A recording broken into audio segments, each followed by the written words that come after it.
شروع اللہ کے پاک نام سے جو بڑا مہربان اور نہایت رحم کرنے والا ہے۔ ابن عباس رضی اللہ تعالیٰ عنہ سے روایت ہے کہ حضرت عمر رضی اللہ تعالیٰ عنہ ایک صبح نماز کے لیے مسجد پہنچے تو آپ نے دیکھا کہ ایک شخص محراب میں سویا ہوا ہے۔ آپ نے اپنے غلام کو حکم دیا کہ اسے بیدار کیا جائے۔ غلام نے قریب جا کر دیکھا تو پتہ چلا کہ زنانہ لباس میں ایک سر کٹے ہوئے مرد کی لاش ہے۔ حضرت عمر رضی اللہ تعالیٰ عنہ یہ دیکھ کر حیرت میں رہ گئے۔ آپ کی سمجھ میں کچھ نہ آیا کہ آخر کیا معاملہ ہے اور یہ لاش اس حال میں یہاں کیسے پہنچی۔ آخر آپ اس معاملے کو سلجھانے کے لیے حضرت علی علیہ السلام کی خدمت میں حاضر ہوئے۔ آپ رضی اللہ تعالیٰ عنہ نے تمام واقعہ حضرت علی علیہ السلام کے سامنے دہرایا۔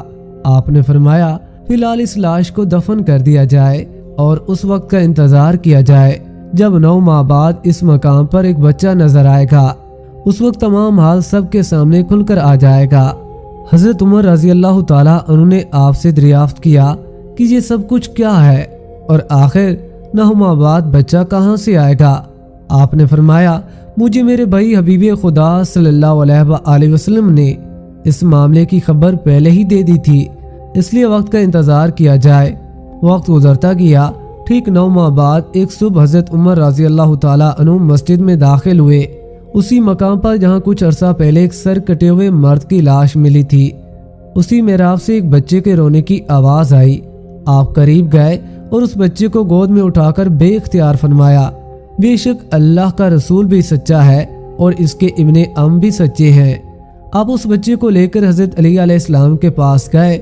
حضرت علی علیہ السلام نے فرمایا اس بچے کے لیے ایک انصار دایا کا انتظام کیا جائے جو اس بچے کو دودھ پلائے اور اس کا تمام خرچہ بیت المال سے ادا کیا جائے۔ آپ کے حکم کے مطابق ایسا ہی کیا گیا۔ کچھ عرصے کے بعد عید رمضان آئی۔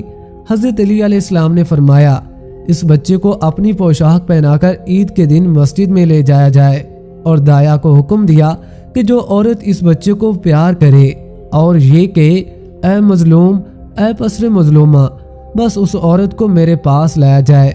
دایا آپ کے حکم کے مطابق بچے کو اچھی پوشاک پہنا کر مسجد لے گئی۔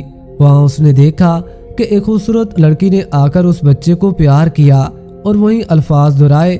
پھر جب وہ جانے لگی تو دایا نے اس کا دامن پکڑ لیا اور کہا میں تجھے حضرت علی امیر المومنین کے پاس لے جاؤں گی۔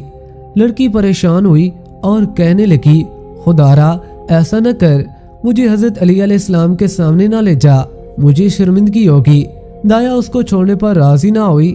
آخر اس لڑکی نے کافی پیسوں اور اچھے کپڑوں کا لالچ دیا اور کہا تو حضرت علی کو کچھ نہ بتانا اور یہ بتانا کہ مجھے کوئی عورت ہی نہیں ملی تھی، اور اگر اس طرح تو عید الاضحیٰ کے دن بھی مجھے اس بچے سے ملا دے گی میں تجھے اس سے زیادہ کچھ دوں گی۔ دایا اس لالچ میں آ گئی اور وعدہ کیا کہ حضرت علی علیہ السلام کے سامنے کچھ نہ بتاؤں گی۔ دایا حضرت علی کی خدمت میں حاضر ہوئی۔ حضرت علی علیہ السلام نے دریافت کیا تو دایا نے جواب دیا کہ مسجد میں نہ تو کسی عورت نے اس بچے سے پیار کیا اور نہ ہی کسی نے وہ الفاظ ادا کیے جو آپ نے ارشاد فرمایا تھے۔ آپ نے دایا کا کلام سننے کے بعد فرمایا تو سب کچھ جھوٹ کہہ رہی ہے، سچ تو یہ ہے کہ وہ جوان لڑکی آئی، تو نے اس کا دامن پکڑا، اس لڑکی نے تیرے سامنے التجا کی اور تجھے انعام کا لالچ دیا اور تو مان گئی، اور تو نے وعدہ کیا کہ میں عید الاضحیٰ کے دن پھر اس بچے کو لاؤں گی جس کے عوض وہ لڑکی تجھے بہت سا انعام دے گی۔ آپ کی زبان مبارک سے سچ سننے کے بعد دایا گھبرا گئی، عرض کی مجھے معاف فرمائے، اب میں کبھی جھوٹ نہیں کہوں گی۔ آپ حکم دے تو میں اس عورت کو گرفتار کر کے آپ کی خدمت میں حاضر کروں۔ آپ نے فرمایا نہیں، اب تم عید کا انتظار کرو، جب وہ تمہیں ملے تو میرے پاس لے آنا۔ بس وقت گزرتا گیا، عید الاضحیٰ کا دن آیا۔ دایا بچے کو اچھی پوشاک بنا کر مسجد لے گئی۔ ابھی کچھ دیر ہی گزری تھی کہ وہ جوان لڑکی آئی اور بچے کو اپنی گود میں لے کر پیار کرنے لگی۔ دایا نے اس کا دامن پکڑ لیا اور کہا آج میں تمہیں حضرت علی علیہ السلام کے پاس ضرور لے جاؤں گی۔ لڑکی نے لاکھ کہا مگر دایا نہ مانی۔ دایا اس لڑکی کو ساتھ لے کر حضرت علی کی خدمت میں حاضر ہوئی۔ آپ نے اس سے مخاطب ہو کر فرمایا جو کچھ گزرا ہے میں بیان کروں یا تم کرو گی؟ لڑکی نے عرض کی میں خود بیان کرتی ہوں۔ لڑکی نے بیان شروع کیا، میرا باپ عمر بن سعد جو رسول خدا صلی اللہ علیہ وآلہ وسلم کی عمر کعبے میں شہید ہوئے، اور میری ماں حضرت ابو بکر کے دور میں انتقال کر گئی۔ میں تنہا رہ گئی، ہمسائے کی لڑکیوں کے ساتھ منوس ہو کر انہی کے ساتھ وقت گزارتی رہی۔ ہمسائے کے سب لوگ میرا بے حد خیال رکھتے۔ ایک دن کا ذکر ہے کہ میں ہمسائے کی چند انصار و مہاجرین لڑکیوں کے ساتھ بیٹھی تھی کہ ضعیف عمر کی عورت ایک ہاتھ میں لاٹھی اور دوسرے ہاتھ میں تسبیح تھی، ہماری طرف آئی، سب لڑکیوں سے ملی، سب کا نام دریافت کیا، سب کی خیریت دریافت کی، آخر مجھ سے ملی، میرا نام دریافت کیا۔ میں نے بتایا میرا نام جمیلہ ہے، میرے باپ عمر بن سعد تھے جو شہید ہو چکے ہیں، میری ماں بھی انتقال کر چکی ہیں۔ اس بڑھیا نے پوچھا، کیا تیری شادی ہوئی ہے؟ میں نے کہا نہیں۔ یہ سن کر کہنے لگی، تو کیسی لڑکی ہے کہ بغیر شوہر کے زندہ ہے؟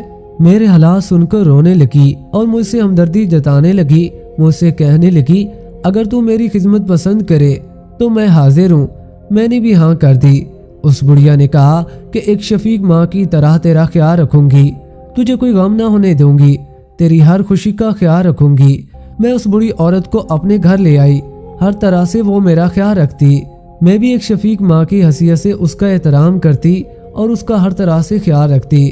جب روزہ افطار کا وقت آیا تو میں نے اس کے لیے مناسب کھانے کا انتظام کیا۔ بڑھیا اس کھانے کو دیکھ کر رونے لگی اور کہا، اے دختر، میں تو اللہ والی ہوں، میری یہ غذا نہیں، مجھے صرف نمک اور جو کی روٹی چاہیے، یہ میری خوراک ہے۔ غرض کہ اس بڑھیا نے ہر طرح سے اپنی پارسائی کا سکہ میرے دل میں اس طرح جما دیا کہ میں اسے اپنا نگہبان سمجھنے لگی۔ ایک دن کہنے لگی کہ مجھے زمانے سے بڑا ڈر لگتا ہے، تو تنہا رہتی ہے، کہیں ایسا نہ ہو کہ میں حاجت کے لیے باہر جاؤں اور تجھے کچھ ہو جائے، اس لیے تجھے ایک اچھے ساتھی کی ضرورت ہے جو تیرا ہر طرح سے خیال رکھے۔ اگر تو اجازت دے تو اپنی بیٹی کو لے آؤں جو تیری ہم عمر ہے، جو کہ انتہائی متقی، پرہیزگار و نمازی ہے۔ میں نے اس لڑکی کی اتنی تعریف سنی تو بے اختیار کہا کہ اسے فوراً لے آؤ، اس طرح میرا دل بھی بہل جائے گا اور اس صحبت سے اچھے اثرات مرتب ہوں گے۔ بڑھیا میرے اصرار پر اسی وقت ہی اپنی بیٹی کو لینے کے لیے روانہ ہوئی۔ کچھ دیر کے بعد تنہائی واپس آئی تو میں نے آتے ہی پوچھا، میری بہن کو کیوں نہیں لائی؟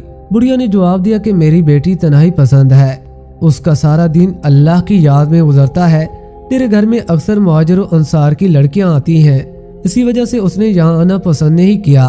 بڑھیا کا جواب سن کر میں اور زیادہ متاثر ہوئی اور میرے دل میں اس لڑکی سے ملنے کی تڑپ اور بڑھی۔ میں نے بڑھیا سے وعدہ کیا کہ اب میں کسی کو اپنے گھر میں نہ آنے دوں گی، آپ فوراً جا کر میری بہن کو لے آئیں۔ بڑھیا میرے اصرار پر اسی وقت روانہ ہوئی۔ کچھ دیر بعد ہی بڑھیا ایک جوان عورت کو اپنے ہمراہ لیے ہوئے اندر آئی۔ اس عورت نے اپنے جسم کو چاروں طرف سے چھپایا ہوا تھا، صرف اس کی 2 آنکھیں نظر آ رہی تھیں۔ یہ جوان عورت دروازے پر آ کر کھڑی ہو گئی۔ میں نے کہا کہ بہن اندر کیوں نہیں آئی؟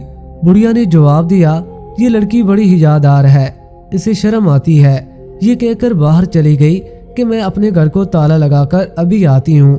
بڑھیا کے جانے کے بعد میں نے اس عورت سے کہا کہ بہن برقع اتار کر آرام سے بیٹھو، یہ تمہارا اپنا گھر ہے۔ اس عورت نے سر کے اشارے سے باہر کے دروازے کو بند کرنے کے لیے کہا۔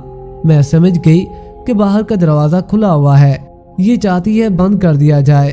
میں دوبارہ بند کر کے اندر کے کمرے میں داخل ہوئی۔ وہ عورت اسی طرح کپڑا لپیٹ کر پلنگ پر بیٹھی تھی۔ میں نے ہاتھ سے اس کی چادر کھینچ لی۔ چادر کھینچتے یہ دیکھ کر میں پریشان ہو گئی کہ یہ عورت تو نہیں بلکہ سیاہ داڑھی والا ایک بلند قامت مضبوط جسم کا ایک مرد ہے۔ میں اسے دیکھ کر آپے سے باہر ہو گئی۔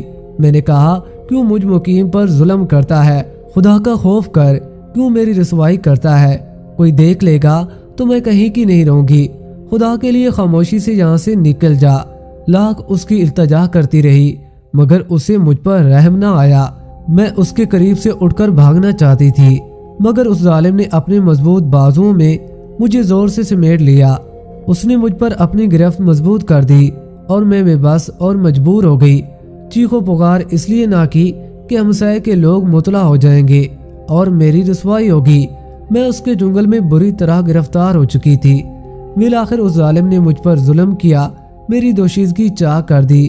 یہ سیاہ مرد اپنی مستی میں مدہوش تھا۔ میں نے قریب پڑی ہوئی چھری سے اس پر وار کیا اور پہلے ہی وار میں اس کی گردن تل سے جدا کر دی۔ جب رات ہوئی تو اس کی لاش مسجد کے محراب میں رکھ دی۔ کچھ دنوں کے بعد احساس ہوا کہ حمل ٹھہر گیا ہے۔ کئی مرتبہ حمل کو ساکت کرنے کا ارادہ کیا مگر خدا کے خوف سے ایسا نہ کر سکی۔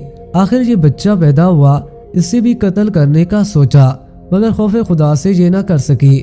آخر اس بچے کو بھی اس محراب میں رکھ آئی۔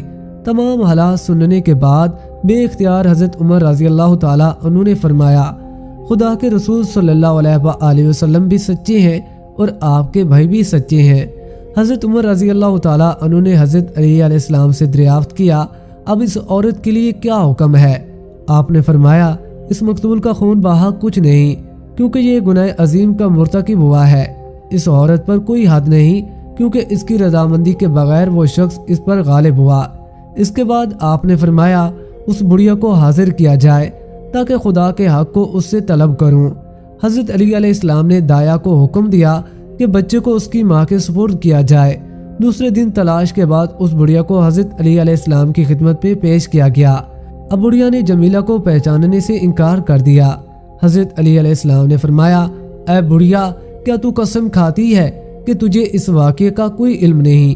بڑھیا نے کہا، ہاں، میں روزہ رسول صلی اللہ علیہ وآلہ وسلم کی قسم کھا کر کہتی ہوں کہ مجھے اس واقعے کا کوئی علم نہیں۔ بڑھیا نے روزہ رسول صلی اللہ علیہ وآلہ وسلم کی جھوٹی قسم کھائی تھی۔ قسم کھاتے ہی بڑھیا کا چہرہ سیاہ ہو گیا۔